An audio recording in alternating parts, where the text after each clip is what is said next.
je n'ai jamais su casser les œufs. Chaque fois que j'envoie le coup de couteau sur l'œuf pour faire un œuf au plat, au dernier moment, je me retiens car j'ai peur d'y aller trop fort. Et comme je sais que je vais me retenir, parfois j'y vais avec plus de force. Et là, patatras, j'explose l'œuf qui éclate tout liquide dans la poêle.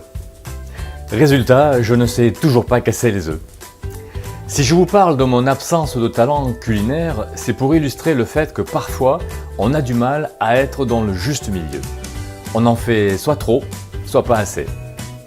Si on est comme ça, c'est parce qu'on se pose la question, souvent inconsciemment, de qu'est-ce que je dois faire ou comment je dois faire pour que les choses soient bien faites. Et bien souvent, ce sont les mêmes questions que l'on se pose dans nos relations avec les autres. Comment je dois être pour être reconnu, apprécié et accepté par les autres.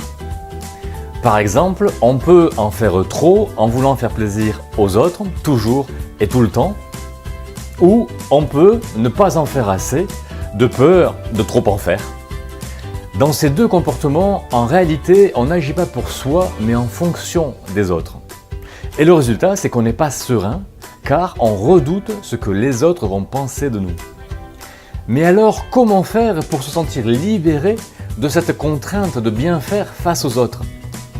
Eh bien, la solution, c'est de développer l'estime de soi pour se sentir bien indépendamment des autres. C'est pour cela que nous avons créé les cafés de l'estime de soi, pour vous aider à vous sentir à l'aise avec les autres et à avoir confiance en vous.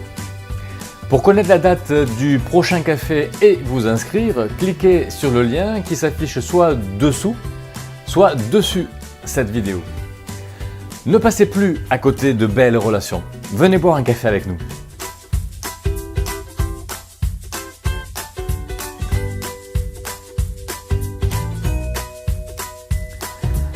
Allez, courage Bruno, pense à la poule.